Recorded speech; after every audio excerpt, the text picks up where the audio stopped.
Friends, today we will discuss how to solve the problems based on cubes. Right? Suppose a question comes like you are given with a cube. You need to cut that cube into 8 identical pieces. So how many minimum number of cuts will you require for that? Now how will you solve this problem? See, suppose this is my top surface of that cube. Right? So I will make one cut like this. So by making this one cut, I have divided the cube into 2 equal parts. Suppose I have made this cut along y-axis.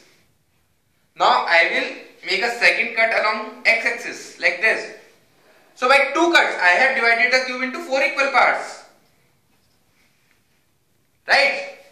Now I need to divide it into 8 identical parts. So what I will do is, the third cut I will make it like this.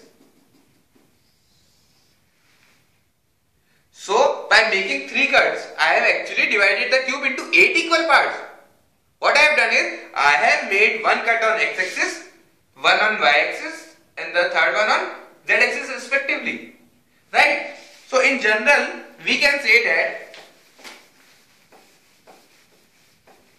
if on x-axis, say you are making p number of cuts, on y-axis you are making q number of cuts, and on z-axis you are making r number of cuts. So actually how many identical pieces will you get? That will be equal to p plus 1 into q plus 1 into r plus 1. In the first example we have seen that I made one cut on x-axis, one on y and one on z-axis. So total number of identical pieces I got was 1 plus 1 into 1 plus 1 into 1 plus 1 is equal to 8. Right? So we just need to make the cuts on these 3 axes respectively. Now my question is, I have to divide a cube into 64 identical pieces. So how many cuts are required? How many minimum number of cuts are required?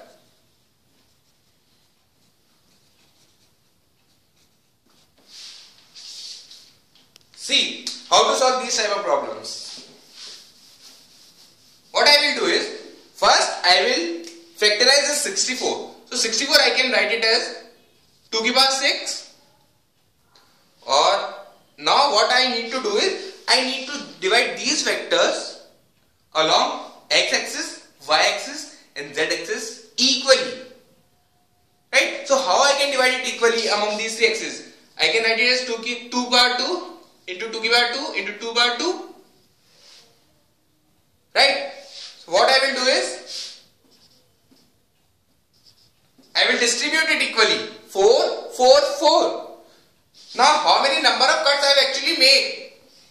This is equal to p plus 1. So my number of cuts is 3 on x-axis. This is equal to q plus 1.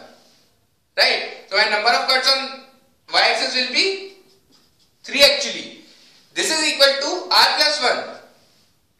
So my number of cuts on z-axis will be 3 equally. So I can say that by making 3 cuts on x-axis, 3 on y-axis and 3 on z-axis, I can actually divide the cube into 64 identical pieces.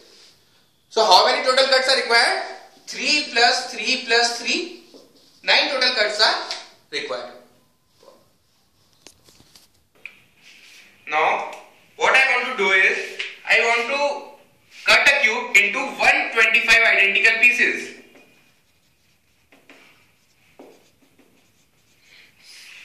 In minimum number of cuts required will be what? Okay. So what I will do is, now I will factorize this. 125 I can write it as 5 cube. Now I have to divide 5 cube among x-axis, y-axis and z-axis respectively, such that each axis receives equal number of cuts. Right? So can I do it like this? 5 into 5 into 5 will give you 125 pieces. Right?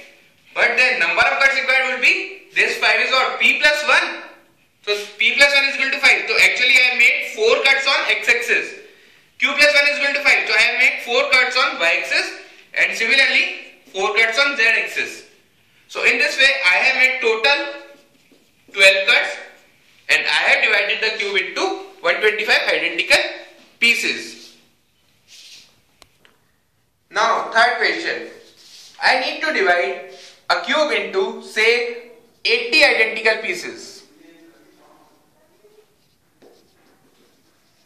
So how many minimum cuts will be required? 80 identical pieces. Now the factors of 80 are, it will be 2 to the power 4 into 5, 2 to the power 4 into 5, right? But the issue now comes, right? I can't divide these equally among the 3 x's. These are not same factors, right? So in this case what I will do is, I will divide these among these such that I will try to keep the number of cuts, although it is not possible for me to divide these factors equally among 3 x's. But now what I can do is, I can keep these factors as close as possible, right? So can I write this 2 to the power 4 as 2 to the power 2 into 2 to the power 2 into 5? So this is basically 4 into 4 into 5. So what I will do is, I will make 4 here, 4 here, I will put 4 here, 4 here and 5 here. Right? So I have got how many pieces? 4 into 4, 16 into 5, 80 pieces I have got. By making how many cuts? This is equal to p plus 1. So I made 3 cuts on x-axis, 3 on y-axis and 4 on z-axis. So actually I needed to make 10 cuts to cut the cube into 80 identical pieces. Now suppose the question is, how many cuts are required to cut the cube in 100 identical pieces? The factors of 100 are, I will simply factorize 100 as 2 square into 5 square. Now again the same issue, I can't divide these factors among the x's equally. So what I will do is, I will try to keep the factors as close as possible. Right? So I can write it as 4 into 5 into 5. Now 2 are same and 1 is the closest integer to 5. Right? So I can say that 4 into 5 into 5. This is what? Total p plus 1. So the number of cuts that I have made on x-axis is 3 actually. The number of cuts that I have made on y-axis is 4. The number of cuts that I have made on z-axis is 4 again. So total cuts required will be 11 cuts. Now last question. Suppose I want to cut the cube into 392 identical pieces. How I will do that? Same logic. I will factorize 392, divide them among x, y, z axes respectively and then find out the number of cuts. So first I will divide 392. So I can write 392 as 2 to the power 3, that is 8, and into 7 to the power 2. Or I can say it as 8 into 7 into 7. So see, again these two are same and 8 is the closest integer to these two. So I have made these factors as close as possible. So I will divide these 3 as 8, 7, 7. So the number of cuts that I have made on x-axis is 7.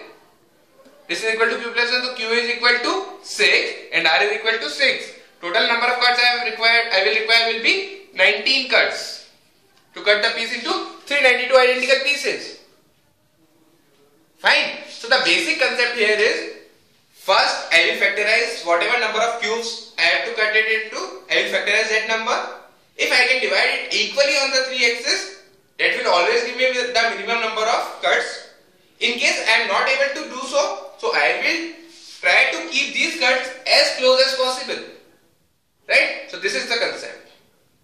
Now in next video I will tell you how to solve the problems based on painted cubes. Fine? Thank you.